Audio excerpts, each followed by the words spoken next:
Welcome back to my channel fine maths classes. So ഇന്നത്തെ ക്ലാസ്സിൽ നമ്മൾ ചെയ്യുന്നത് ബേസിക്സ് മാത്തമാറ്റിക്സിൻ്റെ സെക്ഷൻ സി ആണ് നമ്മൾ ചെയ്യുന്നത്. സോ എൻ്റെ ചാനൽ കാണുന്നവർ സബ്സ്ക്രൈബ് ചെയ്യാനും ലൈക്ക് ചെയ്യാനും കമൻറ്റ് ചെയ്യാനും മാക്സിമം ഷെയർ ചെയ്ത് സപ്പോർട്ട് ചെയ്യാനും മറന്നു പോകരുത്. സോ നമുക്കിതിൻ്റെ സെക്ഷൻ സി ചെയ്യാവേ. ഓക്കെ, അപ്പോൾ ബേസിക്സ് ആണെങ്കിലും സ്റ്റാൻഡേർഡ് ആണെങ്കിലും രണ്ട് ക്വസ്റ്റ്യൻ പേപ്പേഴ്സ് നിങ്ങൾ പഠിക്കുക. എവിടെ നിന്നാണ് എന്തൊക്കെയാണ് ചോദിക്കുന്നതെന്ന് നമുക്ക് പറയാൻ പറ്റില്ല അല്ലേ. എന്തായാലും എല്ലാം നമുക്കൊരു റിവിഷനാണ്. സോ എല്ലാം തന്നെ നിങ്ങൾ പഠിക്കുക കേട്ടോ. അന്നേരം സെക്ഷൻ സിയിലെ ഫസ്റ്റ് ക്വസ്റ്റ്യൻ ഇതാണ്: prove that √3 is an irrational number. നമ്മൾ സ്റ്റാൻഡേർഡ് മാത്തമാറ്റിക്സ് ചെയ്തപ്പോൾ അതിനകത്ത് √2 ആയിരുന്നു ചോദിച്ചിരുന്നത്. ഇതിൻ്റെ അകത്ത് √3 ആണ് കിടക്കുന്നത്, കണ്ടോ. അപ്പം നമ്മൾ രണ്ട് ക്വസ്റ്റ്യൻ പേപ്പേഴ്സും നമ്മൾ റെഫർ ചെയ്ത് വെക്കാം. ഓക്കെ, സോ അപ്പം നമുക്ക് ചെയ്യാം. ആദ്യം നമുക്ക് 26th ക്വസ്റ്റ്യൻ ആണ് നമ്മൾ ചെയ്യുന്നത്. ക്വസ്റ്റ്യൻ എന്താണ്? √3 ഈസ് ആൻ ഇറാഷണൽ നമ്പർ. അപ്പോൾ ആദ്യം നമ്മൾ എന്ത് ചെയ്യണം? അതൊരു റാഷണൽ നമ്പറായിട്ട് അസ്യൂം ചെയ്യണം. Let us assume that √3 is A rational number. നമ്മൾ റാഷണൽ നമ്പറായിട്ട് എന്ത് ചെയ്തു? അതിനെ അസ്യൂം ചെയ്തു. റാഷണൽ നമ്പർ ആകുമ്പോൾ നമുക്കറിയാമല്ലോ എന്ത് ഫോമിലായിരിക്കും എഴുതുന്നത്? P/Q ഫോമിലായിരിക്കും. P/Q ഫോമിലായിരിക്കും എഴുതുന്നത്. നമുക്കിവിടെ P/Qന് ഒരു A/B എന്ന് കൊടുക്കാം. ഇവിടെ എയും ബിയും എന്താണ്? കോപ്രൈം നമ്പേഴ്സാണ്. കോപ്രൈം നമ്പേഴ്സ് എന്ന് പറഞ്ഞാൽ എന്താണ്? 1 അല്ലാതെ വേറൊരു ഫാക്ടറും അതിന് കാണത്തില്ല. Okay, here B is not equal to 0യുമാണ്. ഓക്കെ, ഇനി ഈ അടുത്ത പരിപാടി എന്താണ്? നമുക്കിതൊന്ന് സോൾവ് ചെയ്യാം. അതായത് √3 ഇൻറ്റു ബി ചെയ്യുക. അപ്പോൾ √3 ഇൻറ്റു ബി എന്താണ്? √3b എന്ന് കിട്ടും നമുക്ക്. ഈസ് ഈക്വൽ ടു ബാലൻസ് എന്താണ് ഇവിടെ ഉള്ളത്? A. ഓക്കെ, ഇനി അടുത്ത പരിപാടി എന്താണ്? നമ്മൾ സ്ക്വയർ ചെയ്യുകയാണ്. Squaring on both side. Square ചെയ്യുമ്പോൾ രണ്ട് സൈഡും നമ്മൾ സ്ക്വയർ ചെയ്യണം. അതായത് √3b the whole square is equal to A square. √3യുടെ സ്ക്വയർ എന്താണ്? 3 ആണ്. ബിയുടെ സ്ക്വയർ B സ്ക്വയർ ആണ്. Is equal to A square. Clear. ഇനി അടുത്ത പരിപാടി എന്താണ്? നമുക്കിവിടെ എഴുതി വയ്ക്കാം. എന്താണ് എഴുതേണ്ടുള്ളത്? ഈ 3 കൊണ്ട് നമുക്ക് ആരെ ഡിവൈഡ് ചെയ്യാനായിട്ട് പറ്റുമെന്ന്? ഈ A സ്ക്വയറിനെ ഡിവൈഡ് ചെയ്യാനായിട്ട് പറ്റുമെന്ന്. Okay, 3 divides A square. therefore 3 divides A. ഇതൊരു തിയറത്തിനകത്ത് നമ്മൾ പഠിക്കുന്നതാണ്. എൻ്റെത് പഴയ ടെക്സ്റ്റാണ്. അതനുസരിച്ചിട്ടാണെങ്കിൽ തിയറം 1.3ലാണ് ഇത് പറയുന്നത്.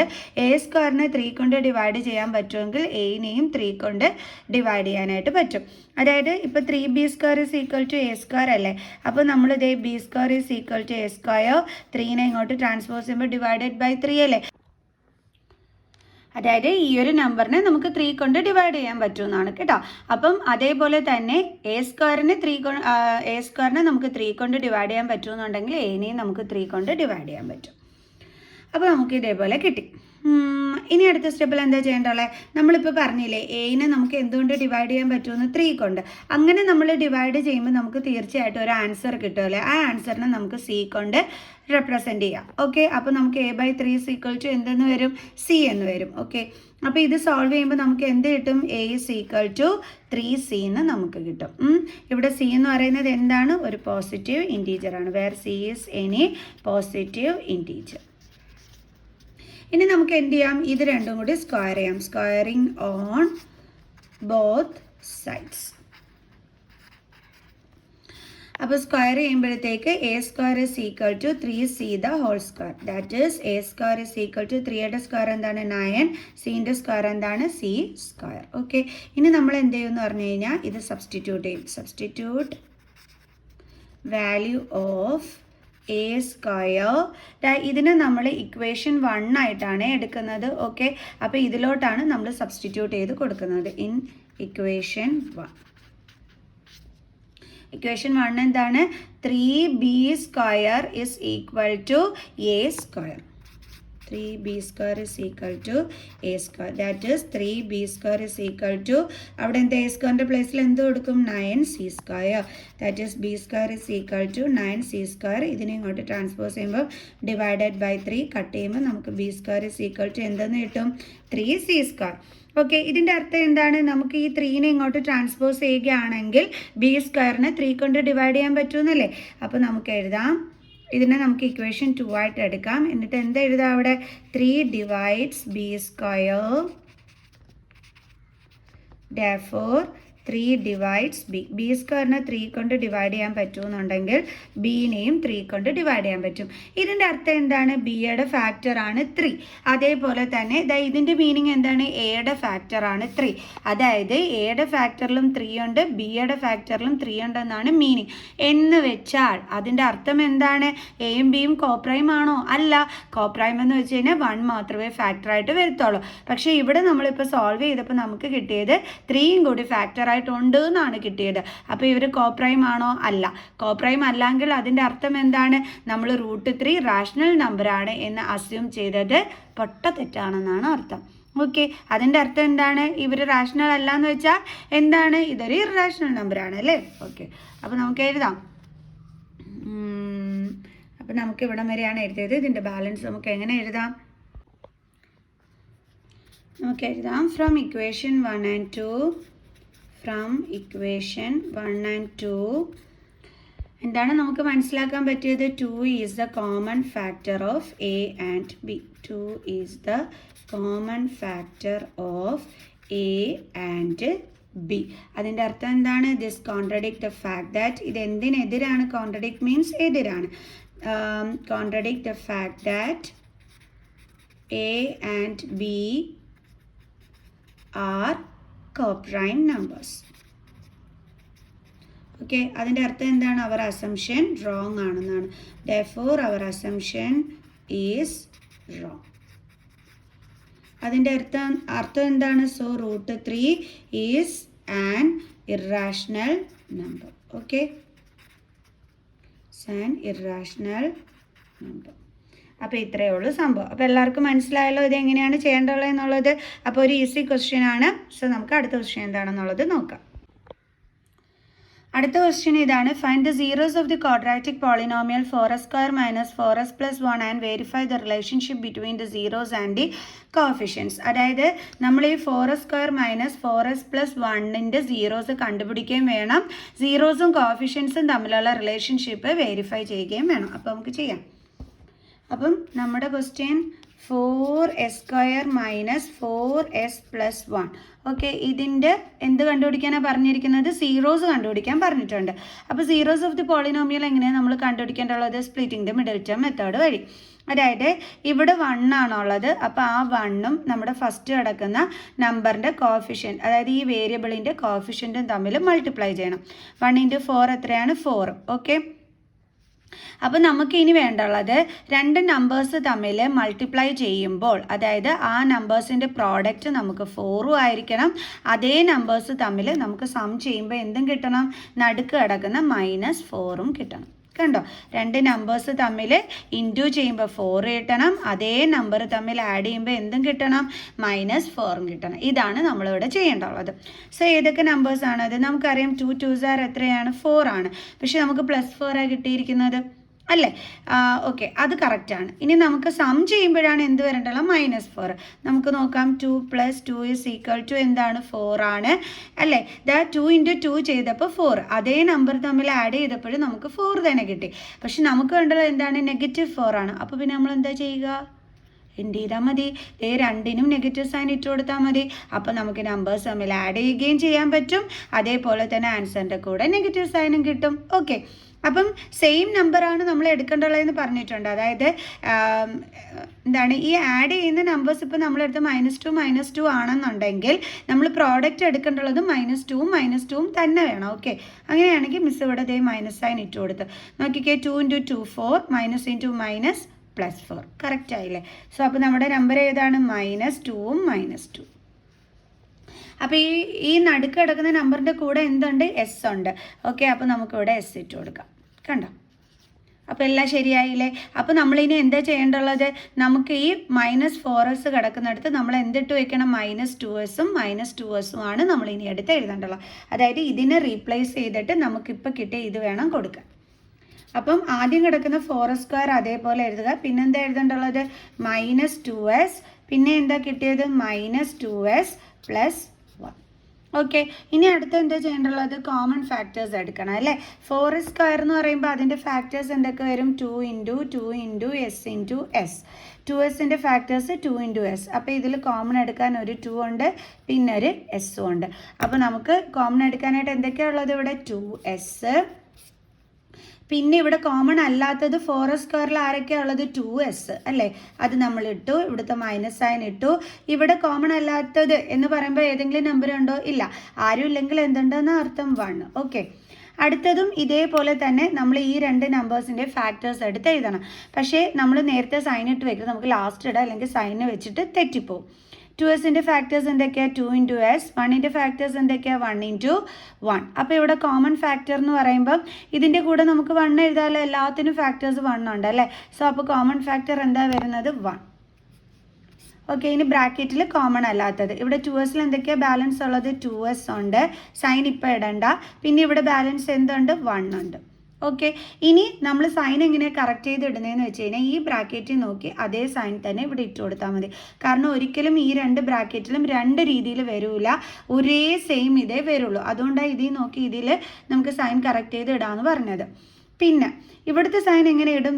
ഈ 1ഉം 2s കൂടി മൾട്ടിപ്ലൈ ചെയ്യുമ്പോൾ, ഇത് രണ്ടും കൂടി മൾട്ടിപ്ലൈ ചെയ്യുമ്പോൾ നമുക്ക് എന്താ കിട്ടുന്നത്? 2s. നമ്മുടെ ക്വസ്റ്റ്യനിൽ 2s സൈൻ എന്താണ്? മൈനസ്. അപ്പോൾ ആ സൈൻ നോക്കി ഇവിടെ ഇട്ട് കൊടുത്താൽ മതി. കണ്ട, അപ്പോൾ തെറ്റിപ്പോവില്ല. ഇനി അടുത്ത് എന്താ ചെയ്യേണ്ടുള്ളത്? ഇവിടെ രണ്ടിടത്ത് കോമൺ ആയിട്ടുള്ള 2s - 1 എടുത്ത് എഴുതണം. ഇനി കോമൺ അല്ലാത്ത, അതായത് ബ്രാക്കറ്റിൽ അല്ലാതെ കിടക്കുന്നതിന് പിടിച്ച് അടുത്ത ബ്രാക്കറ്റിൽ ഇടണം. എന്താണ് ബ്രാക്കറ്റിൽ അല്ലാതെ കിടക്കുന്ന? 2sഉം പിന്നെ -1, അതിനെ നമ്മൾ അടുത്ത ബ്രാക്കറ്റിലാക്കി ഇട്ടു. ഓക്കെ, ഇനി എന്താ അടുത്ത് ചെയ്യേണ്ടുള്ളത്? നമ്മൾ ഈ 2s - 1 = 0 എന്ന് പറഞ്ഞിട്ട് എടുക്കണം. ഓക്കെ, അതിനെ നമ്മൾ അങ്ങനെ എടുക്കുന്നത് നമുക്ക് സീറോസ് കണ്ടുപിടിക്കണ്ടേ, അതിന് വേണ്ടിയിട്ട്. ഓക്കെ, അപ്പോൾ 2s = 0, -1 ട്രാൻസ്പോസ് ചെയ്യുമ്പോൾ +1 ആകും. Then 2s = 1. ദെൻ ഇനി എന്ത് വേണം? നമുക്ക് എസിൻ്റെ വാല്യൂ വേണം. So s = 1. 2നെ ഇങ്ങോട്ട് ട്രാൻസ്പോസ് ചെയ്യുമ്പോൾ /2. അപ്പം നമുക്ക് എസിൻ്റെ വാല്യൂ എന്താണ് കിട്ടിയത്? 1/2. അതേപോലെ തന്നെ അടുത്തത്, ഇതിപ്പോൾ ഒരു ഫാക്ടറാണ് മിസ് = 0 എന്നും പറഞ്ഞ് എടുത്തത്. അതേപോലെ അടുത്ത ഫാക്ടർ എന്താണ്? 2s - 1 = 0. ഈ സെയിം തന്നെയാണ്. അപ്പോൾ നമ്മൾ ചെയ്ത് നോക്കുമ്പോൾ സെയിം ആൻസർ തന്നെ കിട്ടത്തുള്ളൂ. അപ്പോൾ അതും എന്താണ്? 1/2. അപ്പോൾ നമുക്ക് രണ്ട് സീറോസ് ഓഫ് ദി പോളിനോമിയൽ എന്തൊക്കെയാണ് കിട്ടിയത്? 1/2 തന്നെയാണ് കിട്ടിയത്. അപ്പോൾ നമുക്ക് എഴുതാം 1/2 and 1/2 are the two zeros of the polynomial. അപ്പോൾ സീറോസ് കണ്ടുപിടിക്കാൻ പറഞ്ഞു, ഇതേ നമ്മൾ കണ്ടുപിടിച്ചു. ഇനി നമുക്ക് എന്ത് ചെയ്യണം? ഇതിൻ്റെ കോഫിഷ്യൻറ്റുമായിട്ടുള്ള റിലേഷൻഷിപ്പ് വെരിഫൈ ചെയ്യണം അല്ലേ. ഓക്കെ, അപ്പോൾ അതാണ് നെക്സ്റ്റ് സ്റ്റെപ്പിൽ ചെയ്യാൻ പോണത്. അതിന് വേണ്ടിയിട്ട് നമുക്ക് ആൽഫ ആൻഡ് ബീറ്റ എന്തായിട്ട് എടുക്കണം? സീറോസ് ഓഫ് ദി പോളിനോമിയൽ ആയിട്ട് എടുക്കണം. Zeros of the polynomial. ഇനി എന്താണ് നമ്മൾ ചെയ്യേണ്ടുള്ളത്? അപ്പോൾ ഈ ആൽഫയും ബീറ്റനെ നമ്മൾ പോളിനോമിയലിൻ്റെ സീറോസ് ആയിട്ടാണ് എടുത്തത്. അപ്പോൾ ആൽഫ എന്ന് പറയുന്നത് എന്ത് വരും? 1/2. അതേപോലെ ബീറ്റ എന്ന് പറയുന്നത് എന്താണ്? 1/2 ആണ്. കണ്ടോ? ഓക്കെ, ഇനി അടുത്തത് നമ്മുടെ ഒരു ക്വാഡ്രാറ്റിക് പോളിനോമിയലിൻ്റെ ജനറൽ ഫോം എന്താണ്? ax² + bx + c അല്ലേ. ഇതാണ് നമ്മുടെ ജനറൽ ഫോം എന്ന് പറയുന്നത്. അപ്പോൾ നമ്മുടെ ക്വസ്റ്റ്യൻ എന്തായിരുന്നു? 4s² - 4s + 1. അപ്പോൾ ഇത് വെച്ചിട്ട് നമുക്ക് എയും ബിയും സിയും എടുത്ത് എഴുതാം. എ എന്ന് പറയുമ്പോൾ h²ൻ്റെ കോഫിഷ്യൻ്റ്, അതായത് ഇവിടെ s²ൻ്റെ കോഫിഷ്യൻ്റ് ആണ് എ എന്ന് പറയുന്നത്. അത് എന്താണ്? 4 ആണ്. ബി എന്ന് പറയുമ്പോൾ എസിൻ്റെ കോഫിഷ്യൻ്റ്, അതെന്താണ്? -4. സി എന്ന് പറയുമ്പോൾ 1. ഇനി നമുക്ക് വെരിഫൈ ചെയ്യാം. അതായത് എങ്ങനെയാണ് ചെയ്യേണ്ടതെന്ന് വെച്ചാൽ സം ഓഫ് ദ സീറോസ് എന്ന് പറയുമ്പോൾ നമ്മുടെ സീറോസ് എന്തൊക്കെയാണ്? ആൽഫയും ബീറ്റയും ആണ് അല്ലേ. അപ്പോൾ നമുക്ക് എഴുതാം ആൽഫ + ബീറ്റ = ഫോർമുല എന്താണ്? -b/a. അപ്പോൾ ആൽഫ + ബീറ്റ എന്ന് പറയുമ്പോൾ ആൽഫ എന്താണ്? 1/2 പ്ലസ് അതേപോലെ ബീറ്റ എന്ന് പറയുന്നത് എന്താണ്? 1/2 = ബി എന്ന് പറയുമ്പോൾ ഇവിടെ എന്താണ്? -4. ഈ മൈനസ് നമ്മുടെ ഫോർമുലയിലുള്ള മൈനസ് ആണ്. /a എന്ന് പറയുന്നത് എന്താണ്? 4. അപ്പോൾ 1/2 + 1/2 2 കോമൺ ആണ്. ദെൻ ന്യൂമറേറ്റേഴ്സ് തമ്മിൽ നമുക്ക് എന്താണ് ആഡ് ചെയ്യാനായിട്ട് പറ്റും, കാരണം സെയിം ഡിനോമിനേറ്റർ ആയതുകൊണ്ട്. = -into - +4/4. 1 + 1 എത്രയാണ്? 2/2 = 4/4 എത്രയാണ്? 1. ഇനി 2/2 എന്ത് തന്നെയാണ്? 1 തന്നെയാണ്. അപ്പോൾ 1 = 1. LHSഉം RHSഉം ഈക്വൽ ആണെങ്കിൽ നമുക്ക് പറയാം ഇതെന്താണ്? വെരിഫൈഡ് ആണ്. ഓക്കെ, ഇപ്പം നമ്മൾ സം ഓഫ് ദി സീറോസ് ആയിട്ട് ഇതുമായിട്ട് ചെയ്തതുപോലെ തന്നെ നമ്മൾ എന്ത് ചെയ്യണം, പ്രോഡക്റ്റ് ഓഫ് സീറോസുമായിട്ടും ചെയ്യണം. പ്രോഡക്റ്റ് ഓഫ് സീറോസ്, നമ്മുടെ സീറോസ് എന്ന് പറയുന്നത് നമ്മൾ എന്തായിട്ടാണ് എടുത്തിരിക്കുന്നത്, ആൽഫയും ബീറ്റയായിട്ട്. അപ്പോൾ alpha into beta is equal to product of zeros കണ്ടുപിടിക്കാനുള്ള ഫോർമുല എന്താണ്, C/A.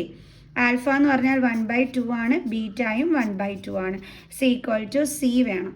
C എന്താണ് 1, A എന്താണ് 4. അപ്പോൾ 1/4. 1 × 1 എന്താണ് 1/2 × 2 എന്താണ് 4. ഇവിടെയും LHS = RHS ആണ് കിട്ടിയിരിക്കുന്നത്. സോ നമുക്ക് എന്തെന്ന് പറയാം, വെരിഫൈഡ്. സോ അപ്പോൾ നമ്മളതും വെരിഫൈ ചെയ്തു. ഓക്കെ, സോ അപ്പോൾ എല്ലാവർക്കും മനസ്സിലായി എങ്ങനെയാണ് സീറോസ് ഓഫ് ദി പോളിനോമിയൽ കണ്ടിട്ട് വെരിഫൈ ചെയ്യുന്നതെന്നുള്ളത്. അടുത്ത ക്വസ്റ്റ്യൻ ചെയ്യാം. അപ്പോൾ നമ്മുടെ അടുത്ത ക്വസ്റ്റ്യൻ ഇതാണ്. The coach of a cricket team buys 4 bats and 1 ball for ₹2050. Later she buys 3 bats and 2 balls for ₹1600. Find the cost of each bat and each ball. അപ്പോൾ നമ്മളടുത്ത് പറഞ്ഞിരിക്കുന്ന ഒരു ക്രിക്കറ്റ് ടീമിൻ്റെ കോച്ച് 4 ബാറ്റും 1 ബോളും വാങ്ങിച്ചു. എത്ര രൂപയ്ക്ക്, ₹2050. അതിനുശേഷം പിന്നീട് 3 ബാറ്റും 2 ബോളും കൂടി 1600 രൂപയ്ക്കും വാങ്ങിച്ചു. അങ്ങനെയെങ്കിൽ നമ്മളോട് ഒരു ബാറ്റിൻ്റെയും ഒരു ബോളിൻ്റെയും എമൗണ്ട് ആണ് കണ്ടുപിടിക്കാനായിട്ട് പറഞ്ഞിരിക്കുന്നത്. എങ്ങനെ ചെയ്യും നമ്മൾ? ഓക്കെ, നമുക്കറിയോ ഈ ഒരു ബാറ്റിൻ്റെയും ഒരു ബോളിൻ്റെയും വില നമുക്കറിയില്ല, അതാണ് കണ്ടുപിടിക്കാനായിട്ട് പറഞ്ഞിരിക്കുന്നത്. സോ നമുക്ക് അറിഞ്ഞുകൂടാത്തതിനെ നമുക്ക് എന്തായിട്ട് എടുക്കാം, എക്സും വൈയും ആയിട്ട് എടുക്കാം. അതായത് കോസ്റ്റ് ഓഫ് 1 ബാറ്റ് നമുക്ക് എന്തായിട്ട് എടുക്കാം, എക്സ് ആയിട്ട് എടുക്കാം. അതേപോലെ തന്നെ കോസ്റ്റ് ഓഫ് 1 ബോൾ അതെന്തായിട്ട് എടുക്കാം, നമുക്ക് വൈ ആയിട്ട് എടുക്കാം. കാരണം നമുക്ക് ഇവരുടെ കോസ്റ്റ് അറിഞ്ഞുകൂടാ, ഇതാണ് കണ്ടുപിടിക്കാൻ പറഞ്ഞിരിക്കുന്നത്. അപ്പോൾ അറിഞ്ഞുകൂടാത്തതിന് നമ്മൾ എക്സും വൈയും ആയിട്ട് എടുത്തു. ഇനി നമ്മുടെ ക്വസ്റ്റ്യനിൽ എന്താ പറഞ്ഞിരിക്കുന്നത്, നമ്മുടെ ക്രിക്കറ്റ് ടീമിൻ്റെ കോച്ച് എത്ര ബാറ്റാണ് വാങ്ങിച്ചത്, 4 ബാറ്റാണ് വാങ്ങിച്ചത്. ഓക്കെ, എന്നിട്ട് ഒരു ബോളും വാങ്ങിച്ചു. എത്ര രൂപയ്ക്ക്, ₹2050. ഓക്കെ, അങ്ങനെ ആകുമ്പോഴേ നമുക്ക് ക്വസ്റ്റ്യൻ അനുസരിച്ചിട്ട് എങ്ങനെ എഴുതാനായിട്ട് പറ്റും, നമ്മൾ 4 ബാറ്റാണ് വാങ്ങിച്ചിരിക്കുന്നത്. ഓക്കെ, അപ്പോൾ ഈ 4 ബാറ്റിൻ്റെയും വില ഇങ്ങനെ നമ്മൾ കണ്ടുപിടിക്കും. ഒരു ബാറ്റിൻ്റെ വില എക്സ് ആണെങ്കിൽ 4 ബാറ്റിൻ്റെ വില എന്തായിരിക്കും, 4 × X ആയിരിക്കും അല്ലേ. 4 × X എന്ന് പറഞ്ഞാൽ എത്രയാണ്, 4x അല്ലേ. അതായത് ഇപ്പോൾ നമ്മൾ കടയിൽ പോയി ഒരു പെൻസിൽ വാങ്ങിച്ചു, ₹2 ആണ് ഒരു പെൻസിലെന്ന് വെച്ചോ. ഓക്കെ, നമ്മൾ 5 പെൻസിലാണ് വാങ്ങിച്ചത്. അപ്പോൾ 5 പെൻസിലിൻ്റെ ക്യാഷ് നമ്മൾ എങ്ങനെ കണക്ക് കൂട്ടും, 5 × 2 ചെയ്താൽ പോരെ. അപ്പോൾ നമുക്ക് എത്ര കിട്ടും, 10 കിട്ടും. കണ്ടോ, ഇത് കറക്റ്റാണ്. 5 പെൻസിലിന് മിസ് പറഞ്ഞത് എത്രയാണ്, ₹2 വീതം എന്നാണ്. 1 2 3 4 5. നിങ്ങളതൊന്ന് കൂട്ടി നോക്കിക്കുക, 2 4 6 8 10. കണ്ടോ, അത് എളുപ്പ വഴിക്ക് ചെയ്യുന്നതാണ് നമ്മളിങ്ങനെ മൾട്ടിപ്ലൈ ചെയ്ത് ചെയ്യുന്നത്. കണ്ടോ, ഒരു പെൻസിലിന് ₹2 ആയിരുന്നപ്പോൾ 5 പെൻസിലിൻ്റെ വില കണ്ടെത്താൻ നമ്മൾ 5 × 2 ചെയ്തു. അതേപോലെ ഇവിടെ ഒരു ബാറ്റിന് X ആണ് എന്നുണ്ടെങ്കിൽ 4 ബാറ്റിൻ്റെ വില കണ്ടെത്താൻ നമ്മൾ എന്ത് ചെയ്താൽ മതി, 4 × X ചെയ്താൽ മതി. അപ്പോൾ നമുക്ക് എന്ത് കിട്ടും, 4x. പ്ലസ് അതേപോലെ തന്നെ ഒരു ബോളിൻ്റെ വില എത്രയാണ്, വൈ. അപ്പോൾ ഒരു ബോളാണ് മേടിച്ചിരിക്കുന്നത്, ആ ഒരു ബോളിൻ്റെ ക്യാഷ് നമ്മൾ എന്തായിട്ടാണ് എടുത്തത്, വൈ. അപ്പോൾ ഇത് രണ്ടും കൂടി വാങ്ങിച്ചപ്പോഴാണ് ആ കോച്ചിന് എത്ര രൂപ ആയത്, ₹2050 ആയത്. കണ്ടോ, അപ്പോൾ നമുക്ക് എന്ത് കിട്ടി, ആദ്യത്തെ ഇക്വേഷൻ കിട്ടി. ഇനി അടുത്ത എന്താ പറഞ്ഞിരിക്കുന്നത്, വീണ്ടും പോയി 3 ബാറ്റും 2 ബോളും മേടിച്ചു. ഓക്കെ, 3 ബാറ്റും 2 ബോളും ആണ് മേടിച്ചത്. അപ്പോൾ 3 ബാറ്റിൻ്റെ കാശ് എത്രയായിരിക്കും, നമുക്കറിയാം ഒരു ബാറ്റിന് നമ്മൾ എത്രയായിട്ടാണ് എടുത്തത്, ₹X എന്നാണ് എടുത്തത്. അങ്ങനെയെങ്കിൽ 3 ബാറ്റിൻ്റെ കാശ് എത്രയായിരിക്കും, 3 × X. എത്ര കിട്ടും, 3x. ഓക്കെ, അപ്പോൾ നമുക്ക് ഇവിടെ എഴുതാം 3x പ്ലസ് അടുത്തത് എത്ര ബോൾ വാങ്ങിച്ചു, 2 ബോളാണ് വാങ്ങിച്ചത്. ഒരു ബോളിൻ്റെ ക്യാഷ് എത്രയാണ്, നമ്മൾ എത്രയായിട്ടാണ് എടുത്തത്, വൈ ആണ് ഒരു ബോളിൻ്റെ പൈസ. അങ്ങനെയെങ്കിൽ നമ്മൾ മേടിച്ച 2 ബോളാണ് അല്ലേ. അപ്പോൾ 2 ബോളിൻ്റെ എമൗണ്ട് കണ്ടുപിടിക്കാൻ എന്ത് ചെയ്താൽ മതി, 2 × y ചെയ്താൽ മതി. 2 × y എത്രയാണ്, 2y. സോ നമുക്ക് അതിവിടെ എടുത്ത് എഴുതാം. മിസ് ഇവിടെ പ്ലസ് ഇടാൻ കാരണം എന്താണ്, രണ്ടും കൂടി വാങ്ങിച്ചപ്പോൾ ഉള്ള എമൗണ്ട് ആണ് ഇവിടെ തന്നിരിക്കുന്നത്, എന്ത്, 1600. അത് നമുക്ക് ആഡ് ചെയ്യുമ്പോഴല്ലേ കിട്ടുന്നത്, അതുകൊണ്ടാണ് മിസ് ഇവിടെ പ്ലസ് സൈൻ കൊടുത്തത്. ഇത് നമ്മുടെ സെക്കൻഡ് ഇക്വേഷൻ. ഓക്കെ, ഇനി ഇതിൽ നിന്നും നമുക്ക് ഇത് സോൾവ് ചെയ്തിട്ട് എക്സിൻ്റെയും വൈയുടെയും വാല്യൂ കണ്ടുപിടിച്ച് കഴിഞ്ഞാൽ നമുക്ക് എന്ത് കിട്ടിക്കോളും, ഒരു ബാറ്റിൻ്റെയും ഒരു ബോളിൻ്റെയും വില നമുക്ക് കിട്ടിക്കോളും. ഇത്രയേ ഉള്ളൂ സംഭവം, മനസ്സിലായോ? അപ്പോൾ നമുക്ക് ചെയ്യാം. അപ്പോൾ എങ്ങനെ ചെയ്യുമോ, ഇത് നമുക്ക് എക്സിൻ്റെ വൈയുടെ വാല്യൂ എങ്ങനെ കണ്ടെത്താനായിട്ട് പറ്റും? എലിമിനേഷൻ മെത്തേഡ് വഴിയോ സബ്സ്റ്റിറ്റ്യൂഷൻ മെത്തേഡ് വഴിയോ നമുക്ക് ചെയ്യാനായിട്ട് പറ്റും. അപ്പോൾ മിസ്സ് ചെയ്യുന്നത് എലിമിനേഷൻ മെത്തേഡ് വഴിയാണ്. By elimination method. എലിമിനേഷൻ മെത്തേഡിൽ എന്താ ചെയ്യുന്നത്? ഒന്നുകിൽ നമ്മൾ ഇതിലേതെങ്കിലും ഒരു വേരിയബിളിൻ്റെ ഇതിനെ നമ്മളങ്ങ് കളയും. ഒന്നുകിൽ എക്സിൻ്റെ ടേമിനെ കളയും, അല്ലെങ്കിൽ വൈൻ്റെ ടേമിനെ കളയും. ഏതെങ്കിലും ഒന്ന് നമ്മൾ ഇവിടുന്ന് കളയുകയാണ് ചെയ്യുന്നത്. ഓക്കെ, ഇവിടെ എന്താണ് കളയേണ്ടുള്ളത് നമുക്ക് നോക്കാം. അപ്പോൾ നമ്മൾ എഴുതിയിരുന്നത് 4x + y = 2050, then 3x + 2y = 1600. ഇങ്ങനെ കളയണമെന്നുണ്ടെങ്കിൽ നമുക്കിവിടെ ഇതിലേതെങ്കിലും ഒരു വേരിയബിളിൻ്റെ കോഫിഷ്യൻറ്റിനെ നമ്മൾ എന്താക്കണം? സെയിം ആക്കണം. അപ്പോൾ മിസ്സ് ചെയ്യുന്നത് വൈയുടെ കോഫിഷ്യൻറ്റിനെ സെയിം ആക്കാൻ പോവുകയാണ്. ഓക്കെ, അതിന് വേണ്ടിയിട്ട് നമ്മൾ എന്ത് ചെയ്യും? ഇവിടെ എന്താ കിടക്കുന്നത്? വൈയുടെ കൂടെ 2. അപ്പോൾ ഈ വൈൻ്റെ കൂടെ 2 കൊണ്ട് മൾട്ടിപ്ലൈ ചെയ്താൽ ഇവിടെ 2y ആവത്തില്ലേ? ആകുമല്ലോ. അപ്പോൾ നമുക്ക് എന്ത് ചെയ്യാം? ഇതിനെ മൊത്തത്തോടു കൂടി നമുക്ക് 2 കൊണ്ട് മൾട്ടിപ്ലൈ ചെയ്യാം. മനസ്സിലായോ? അങ്ങനെ വേണം നമ്മൾ ചെയ്യാനായിട്ട്. അല്ലാതെ നമ്മൾ വൈയുടെ കൂടെ മാത്രം 2 കൊണ്ട് മൾട്ടിപ്ലൈ ചെയ്ത് വെക്കരുത്. 2 കൊണ്ട് മൾട്ടിപ്ലൈ ചെയ്യുമ്പം ഈ ഹോൾ ഇതിനെയും വേണം മൾട്ടിപ്ലൈ ചെയ്യാൻ. അപ്പോൾ നമുക്ക് എന്ത് കിട്ടും നോക്കാം. 4 × 2 8x + y × 2 2y = 2050 × 2 എത്ര കിട്ടും നമുക്ക്? 4100. ഇനി താഴത്തത് നമ്മളെടുത്ത് അതേപടി അങ്ങ് എഴുതിയാൽ മതി. കണ്ടോ? ഇപ്പം നോക്കിക്കേ, ഇവിടെ രണ്ടിടവും സെയിം ആയില്ലേ? ഇനി ഇതിനെ കളയണമെന്നുണ്ടെങ്കിൽ ഇത് തമ്മിൽ എന്താണ് നമ്മൾ ചെയ്യേണ്ടുള്ളത്? സബ്ട്രാക്റ്റ് ആണ് നമ്മൾ ചെയ്യേണ്ടുള്ളത്. ഓക്കെ, അതാണ് നമ്മളിവിടെ ചെയ്യണത്. അപ്പോൾ നമുക്ക് സബ്ട്രാക്റ്റ് ചെയ്യുമ്പം നമ്മൾ എന്ത് ചെയ്യും? ഇവിടുത്തെ ഈ താഴത്തെ ടേമിൻ്റെ സൈൻ നമ്മൾ ചേഞ്ച് ചെയ്ത് കൊടുക്കണം. കാരണം ഇത് രണ്ടും പ്ലസ് സൈൻ കടന്നു കഴിഞ്ഞാൽ, അതായത് ഇപ്പം നമ്മൾ ആദ്യം നോക്കിയപ്പോൾ ഇവിടെ രണ്ടിടവും പ്ലസ് സൈൻ ആയിരുന്നു, ഇവിടെ 2y ആയിരുന്നു. അപ്പോൾ പ്ലസ് സൈൻ വന്നു കഴിഞ്ഞാൽ നമുക്ക് കട്ട് ചെയ്ത് കളയാൻ പറ്റുമോ? ഇല്ല. പക്ഷേ ഡിഫറെൻറ്റ് സൈൻ ആണെങ്കിൽ നമുക്ക് കട്ട് ചെയ്ത് കളയാൻ പറ്റും. അങ്ങനെ കട്ട് ചെയ്ത് കളയണമെന്നുണ്ടെങ്കിൽ ഇവിടെ പ്ലസ് മാറി മൈനസ് ആവണമെന്നുണ്ടെങ്കിൽ നമ്മൾ എന്താണ് ചെയ്യേണ്ടുള്ളത്? സബ്ട്രാക്ഷനാണ് ചെയ്യേണ്ടുള്ളത്. അതുകൊണ്ടാണ് മിസ് ഇത് തമ്മിൽ സബ്ട്രാക്ട് ചെയ്യുന്നത്. ഓക്കെ, അപ്പോൾ ഇതും കട്ടായി പോയി. 8 - 3 എന്ത് കിട്ടും? 5x. ഇനി 4100 നിന്ന് 1600 മൈനസ് ചെയ്യുമ്പോൾ നമുക്ക് 2500 എന്ന് കിട്ടും. ഓക്കെ, ഇനി നമുക്കിപ്പോൾ കിട്ടിയത് 5x = 2500 ആണ്. ഇതിൽ നിന്ന് നമുക്ക് എക്സിൻ്റെ വാല്യൂ കണ്ടെത്താം. അപ്പോൾ x = 2500 / 5 എത്ര കിട്ടി നമുക്ക്? 500. എക്സിൻ്റെ വാല്യൂ കിട്ടി. ഇനി വൈയുടെ വാല്യൂ വേണം. അപ്പോൾ നമുക്ക് എന്ത് എഴുതാം? Put the value of x in ഇതിലേതെങ്കിലും ഒരു ഇക്വേഷനിനകത്തോട്ട് സബ്സ്റ്റിറ്റ്യൂട്ട് ചെയ്ത് കൊടുത്താൽ മതി. അപ്പോൾ മിസ് 1ലാണ് സബ്സ്റ്റിറ്റ്യൂട്ട് ചെയ്യുന്നത്. In 1 എന്തുമായിരുന്നു? 4x + y = 2050. 4x + y = 2050. അപ്പോൾ 4 × എക്സിൻ്റെ പ്ലേസിൽ എന്ത് കൊടുക്കണം? 500 + y = 2050. ഓക്കെ, അപ്പോൾ 4 × 500 എന്ന് പറഞ്ഞാൽ എത്രയാണ്? 5 4 = 20, പിന്നെ 2 0 കൂടി ഉണ്ട്. 2000 + y = 2050. ഇനി വൈയുടെ വാല്യൂ എങ്ങനെ കണ്ടെത്താം? y = 2050. 2000നെ ഇങ്ങോട്ട് ട്രാൻസ്പോസ് ചെയ്യുമ്പോൾ -2000 = എത്ര കിട്ടി? 50. അപ്പം നമുക്ക് എക്സിൻ്റെ വാല്യൂ കിട്ടിയത് എത്രയാണ്? 500. ദെൻ വൈയുടെ വാല്യൂ എത്രയാണ് കിട്ടിയത്? 50. ഈ എക്സും വൈയും എന്തായിട്ടായിരുന്നു നമ്മളിവിടെ എടുത്തിരുന്നത്? ഇതാ നോക്കിക്കേ, നമ്മൾ കോസ്റ്റ് ഓഫ് 1 ബാറ്റാണ് എക്സ് ആയിട്ട് എടുത്തിരുന്നത്, കോസ്റ്റ് ഓഫ് 1 ബോളാണ് വൈ ആയിട്ട് എടുത്തിരുന്നത്. അപ്പോൾ നമുക്കതൊന്ന് എടുത്തെഴുതാം. അതായത് കോസ്റ്റ് ഓഫ് 1 ബാറ്റ് = എത്രയായിരുന്നു? എക്സ് എന്ന് പറഞ്ഞാൽ നമുക്കിവിടെ എത്രയാണ് കിട്ടിയത്? 500. അപ്പോൾ കോസ്റ്റ് ഓഫ് 1 ബാറ്റ് എത്രയാണ്? 500 rupees. അതേപോലെ കോസ്റ്റ് ഓഫ് 1 ബോളാണ് നമ്മൾ എന്തായിട്ട് എടുത്തിരുന്നത്? വൈ ആയിട്ട് എടുത്തിരുന്നത്. വൈ എത്രയാണ് നമുക്ക് കിട്ടിയത്? 50. അപ്പോൾ 50 rupees. കണ്ടുപിടിച്ചു. അവർ പറഞ്ഞിരുന്നത് cost of each bat and ball അല്ലേ? ഓരോ ബാറ്റിൻ്റെയും ഓരോ ബോളിൻ്റെയും വില കണ്ടെത്താൻ പറഞ്ഞു. നമ്മൾ കണ്ടുപിടിച്ചു. ക്ലിയർ? ഇനി ക്വസ്റ്റ്യൻ ഉണ്ട്, അതും കൂടി ചെയ്തിട്ട് നമുക്ക് ഈ ഒരു വീഡിയോ വൈൻഡ് അപ്പ് ചെയ്യാം. കാരണം വീഡിയോ ലെങ്ത് ഒരുപാട് ആവുന്നുണ്ട്. ബാലൻസ് അടുത്ത വീഡിയോയിൽ ചെയ്യാവേ.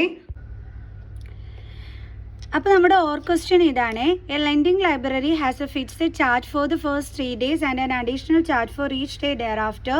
Saritha paid ₹27 for a book kept for 7 days while Susie paid ₹21 for the book she kept for 5 days. Find a fixed charge and the charge for each extra day.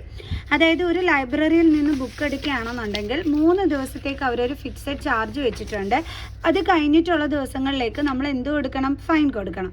അപ്പോൾ സരിത 7 ദിവസത്തേക്ക് ₹27 അടച്ചു. അതേപോലെ Susie 5 ദിവസത്തേക്കായിരുന്നു ₹21 അടച്ചു. അങ്ങനെയെങ്കിൽ ആ 3 ദിവസത്തേക്ക് പറഞ്ഞിരിക്കുന്ന ഫിക്സഡ് ചാർജ് എത്രയാണെന്ന് കണ്ടുപിടിക്കണം. അതേപോലെ തന്നെ ആ അഡീഷണൽ ചാർജ് ഫൈൻ ആകുന്നത് എത്ര രൂപയാണെന്നുള്ളതും കണ്ടുപിടിക്കണം. ഓക്കെ, അപ്പോൾ നമുക്കറിയോ ഈ ഫിക്സഡ് ചാർജ് 3 ദിവസത്തേക്ക് എത്രയാണെന്ന് അറിയില്ല. സോ അത് നമുക്ക് എന്തായിട്ട് എടുക്കാം? എക്സ് ആയിട്ട് എടുക്കാം. Let the fixed charge for first 3 days is equal to എന്താണ്? എക്സ്. ഇനി ഓരോ ദിവസത്തേക്കുള്ള അഡീഷണൽ ചാർജ് നമുക്ക് അറിഞ്ഞുകൂടാത്തതിന് നമുക്ക് എന്തായിട്ട് എടുക്കാം? വൈ ആയിട്ട് എടുക്കാം. Is equal to Y. Okay, അപ്പോൾ ഇനി നമ്മുടെ സരിതയുടെ കേസാണ് നമ്മൾ ഫസ്റ്റിലെ എടുക്കാൻ പോണത്, സരിതാസ് കേസ്. അപ്പോൾ ആ സമയത്ത് അവൾ എത്ര ദിവസത്തേക്കാണ് ബുക്ക് വെച്ചിരുന്നത്? 7 ദിവസത്തേക്കാണ് വെച്ചിരുന്നത്. ഓക്കെ, 7 daysലേക്ക് എത്ര രൂപ അടച്ചു എന്നാണ് പറഞ്ഞിരിക്കുന്നത്? ₹27. ഓക്കെ, ഇനി നമുക്ക് ചെയ്യാവേ. അപ്പം 3 ദിവസത്തേക്ക് അവർ വെച്ചിരിക്കുന്ന കാശ് കൊടുത്താൽ മതി. അത് എത്ര രൂപയാണ്? എക്സ് പ്ലസ് ഇനി ബാക്കിയുള്ള ദിവസം എന്ന് പറയുമ്പോൾ 3 ദിവസം കഴിഞ്ഞിട്ട് ബാക്കിയുള്ള ദിവസം എന്ന് പറയുമ്പോൾ എത്രയാണ്? 4 days അല്ലേ? അപ്പോൾ ഈ 4 daysലേക്കാണ് അവൾ ഫൈൻ അടയ്ക്കേണ്ടുള്ളത്. അപ്പോൾ ഒരു ദിവസത്തേക്ക് ₹5 വെച്ചിട്ടാണ് ഫൈന്. അപ്പോൾ 4 ദിവസത്തേക്കെന്ന് പറയുമ്പോൾ എത്ര രൂപയാകും? 4y അല്ലേ? അതായത് ഒരു ദിവസത്തേക്ക് 5 രൂപയാണെങ്കിൽ 4 ദിവസത്തേക്ക് നമ്മൾ കണ്ടുപിടിക്കാനായിട്ട് എന്താ ചെയ്യുന്നത്? 4 × 5 അല്ലേ ചെയ്യുന്നത്? അതേപോലെ ഇവിടെയും ഒരു ദിവസത്തേക്ക് ₹5 ആണെങ്കിൽ 4 ദിവസത്തേക്ക് എത്രയായിരിക്കും? 4 × y 4y ആയിരിക്കും. അപ്പോൾ ഇത് രണ്ടും കൂടി ചേർത്തിട്ടാണ് അവൾ എത്ര രൂപ കൊടുത്തത്? ₹27 കൊടുത്തത്. ഇപ്പം പിടികിട്ടിയാ? ഓക്കെ, ഇനി ഇതേപോലെ തന്നെ അടുത്ത ആളാരായിരുന്നു? നമ്മുടെ സൂസിയുടെ കേസ്. ഇൻ സൂസീസ് കേസ്, സൂസിയുടെ കേസിൽ എങ്ങനെയാണ്? സൂസി എത്ര ദിവസത്തേക്കായിരുന്നു? 25 daysലേക്ക്. ഓക്കെ, കറണ്ട് ഇല്ലടോ, അത് കാരണം എന്താ ഇങ്ങനെയൊക്കെ ഇരുന്നാൽ പഠിപ്പിക്കുന്നത്, അതിൻ്റെ ചെറിയ ബുദ്ധിമുട്ടുണ്ടേ. ഓക്കെ, അപ്പം 5 daysലേക്ക് സൂസി കൊടുത്ത കാശ് എത്രയായിരുന്നു? ₹21. ഓക്കെ, അപ്പോൾ നമുക്ക് ചെയ്യാം. അപ്പം 3 ദിവസത്തേക്ക് അവർ നിശ്ചയിച്ചിരിക്കുന്ന ക്യാഷാണ്, അത് എത്രയാണ്? എക്സ് ആണ്.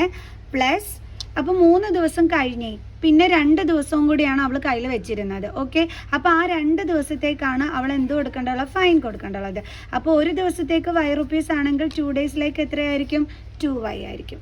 അപ്പോൾ 2y ഇത് രണ്ടും കൂടി ചേർത്തിട്ടാണ് അവൾ എത്ര രൂപ കൊടുത്തത്? ₹21 കൊടുത്തത്. കണ്ടോ, നമ്മളടുത്ത് പറഞ്ഞിട്ടുണ്ട് ഇതേ 5 daysലേക്ക് ₹21 ആണ് എന്നുള്ളത്. അപ്പോൾ ഇതേ നമുക്ക് അത് വെച്ചിട്ട് നമ്മൾ 2 ഇക്വേഷൻസ് കണ്ടെത്തി. ഇനി എന്ത് ചെയ്യണം? നമ്മൾ സോൾവ് ചെയ്യണം. അതായത് എക്സിൻ്റെയും വൈയുടെയും വാല്യൂ കണ്ടെത്തണം. അതിന് നമുക്ക് എന്ത് യൂസ് ചെയ്യാം? എലിമിനേഷൻ മെത്തേഡ് യൂസ് ചെയ്യാം. ബൈ എലിമിനേഷൻ മെത്തേഡ് വഴി നമുക്ക് എളുപ്പത്തിൽ ഏതെങ്കിലും ഒരു വേരിയബിളിനെ നമുക്ക് എടുത്ത് കളയാൻ പറ്റും അല്ലേ? 27 അടുത്ത എന്താണ്? X plus 2y is equal to 21. അപ്പോൾ എലിമിനേഷൻ മെത്തേഡ് വഴി ഇത് എങ്ങനെയാണ് നമ്മൾ ചെയ്യേണ്ടുള്ളത്? സബ്ട്രാക്ട് ചെയ്താൽ മതി. കാരണം എന്താണ്? ഇവിടെ ഓൾറെഡി ഈ ഒരു വേരിയബിളിൻ്റെ കോഫിഷ്യൻറ്റ് സെയിം ആണ്, പക്ഷേ രണ്ടിടത്തും പ്ലസ് സൈൻ ആണ്. അപ്പോൾ നമുക്ക് ഇതിനെ ഇങ്ങ് കളയാൻ പറ്റുമോ? ഇല്ല. ഡിഫറെൻറ്റ് സൈൻസ് വരികയാണെങ്കിൽ നമുക്ക് കട്ട് ചെയ്ത് കളയാൻ പറ്റും. അപ്പോൾ ഡിഫറെൻറ്റ് സൈൻസ് ഇവിടെ വരണമെന്നുണ്ടെങ്കിൽ നമ്മൾ എന്ത് ചെയ്യണം? ഇവരെ സബ്ട്രാക്ട് ചെയ്യണം. അപ്പോൾ നമുക്ക് എഴുതാം സബ്ട്രാക്ട് ചെയ്യണം. ഓക്കെ, സബ്ട്രാക്ട് എങ്ങനെയാണ് സബ്ട്രാക്ട് ചെയ്യേണ്ടുള്ളത്? X plus 4y is equal to 27, X plus 2y is equal to 21. അപ്പോൾ നമ്മൾ എന്ത് ചെയ്യണം? സൈൻ ചേഞ്ച് ചെയ്ത് കൊടുക്കണം. ഓക്കെ, ഇപ്പോൾ ഡിഫറെൻറ്റ് സൈനായി ഇത് തമ്മിൽ കട്ടായിപ്പോവും. ഇനി എന്തുണ്ട് ഇവിടെ? ഇതേ പ്ലസും മൈനസും ആണ്. അപ്പോൾ നമ്പേഴ്സ് തമ്മിൽ എന്ത് ചെയ്യണം? നമ്മൾ സബ്ട്രാക്ട് ചെയ്യണം. അപ്പോൾ 4 - 2 എന്ത് കിട്ടും? 2. Then y is equal to 27 - 21 എത്ര കിട്ടും? 6. ദെൻ വൈയുടെ value y is equal to 6. ഈ 2നെ ഇങ്ങോട്ട് ട്രാൻസ്പോസ് ചെയ്യുമ്പോൾ എന്താകും? Divided by 2 that is equal to 3. അപ്പോൾ വൈയുടെ വാല്യൂ എത്രയാണ് കിട്ടിയത്? 3. ഇനി നമുക്ക് എന്തിൻ്റെ വാല്യൂ വേണം? എക്സിൻ്റെ വാല്യൂ വേണം. എക്സിൻ്റെ വാല്യൂ കിട്ടുന്നതിന് വേണ്ടിയിട്ട് നമുക്ക് എന്ത് ചെയ്യാം? ഇക്വേഷൻ 1 ഈ വാല്യൂ സബ്സ്റ്റിറ്റ്യൂട്ട് ചെയ്ത് കൊടുക്കുക. അതായത് വൈയുടെ വാല്യൂ സബ്സ്റ്റിറ്റ്യൂട്ട് ചെയ്ത് കൊടുക്കുക. ഇക്വേഷൻ 1 എന്ന് പറയുന്നത് എന്താണ്? X plus 4y is equal to 27. So miss അടുത്തൊരു പേപ്പർ എടുക്കട്ടെ. എന്തായിരുന്നു equation 1? X plus 2y is equal to 21. So X plus 2 into വൈയുടെ വാല്യൂ എത്രയായിരുന്നു? 3. ഓക്കെ, 3 ആണ് വൈയുടെ വാല്യൂ.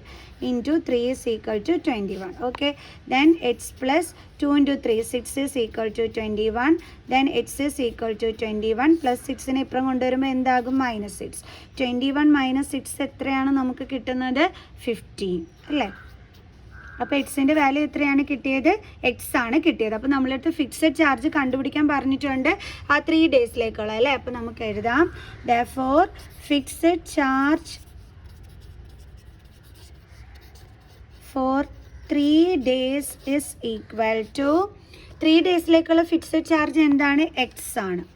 അപ്പോൾ എക്സിൻ്റെ വാല്യൂ എത്രയാണ് നമ്മൾ കണ്ടുപിടിച്ചത്? 15. അപ്പോൾ നമുക്ക് എന്താ കിട്ടിയത്? 15 rupees. ഇനി അഡീഷണൽ ചാർജ് കണ്ടുപിടിക്കാൻ പറഞ്ഞിട്ടുണ്ട്. Additional charge is equal to, additional charge എന്ന് പറയുന്നതിന് നമ്മൾ y ആയിട്ടായിരുന്നു എടുത്തിരുന്നത്. അപ്പം y എത്രയാണ്? 3. ഓക്കെ, അപ്പോൾ നമ്മൾ അഡീഷണൽ ചാർജും കണ്ടുപിടിച്ചു 3 rupees. ഈ അഡീഷണൽ ചാർജ് എന്ന് പറയുന്നത് ഫോർ ഈച്ച് ഡേ ആണ്. എന്തെന്ന് പറയുന്നത്? 3 rupees. അതായത് ഈച്ച് ഡേയിലേക്കുള്ള അഡീഷണൽ ചാർജാണ് നമ്മൾ എന്തായിട്ട് എടുത്തിരുന്നത്? rupees ആയിട്ട് എടുത്തിരുന്നത്. മിസ് ഇത് എഴുതാൻ വിട്ടുപോയതാണ്. ഓക്കെ, ഇതായിരുന്നു നമ്മുടെ ക്വസ്റ്റ്യനിൽ കണ്ടുപിടിക്കാനായിട്ട് പറഞ്ഞിരുന്നത്. കണ്ടില്ലേ? ഫിക്സഡ് ചാർജും അതേപോലെ തന്നെ ഓരോ ദിവസത്തേക്ക് എക്സ്ട്രാ ആകുന്ന ദിവസം ഓരോ ദിവസം ഉണ്ടല്ലോ, അപ്പം അതിനനുസരിച്ചിട്ടുള്ള ആ ഫൈനും കണ്ടുപിടിക്കാനായിരുന്നു പറഞ്ഞിരുന്നത്. അപ്പോൾ രണ്ടും നമ്മൾ കണ്ടുപിടിച്ചു. ക്ലിയർ ആണല്ലോ എല്ലാവർക്കും? ഓക്കെ, അപ്പോൾ നമുക്ക് എന്ത് ചെയ്യാം? നമ്മുടെ വീഡിയോ ഇവിടെ വെച്ച് വൈൻഡപ്പ് ചെയ്യാം. സോ നെക്സ്റ്റ് ക്വസ്റ്റ്യനുമായിട്ട് കാണുന്നത് വരെ ബൈ ബൈ.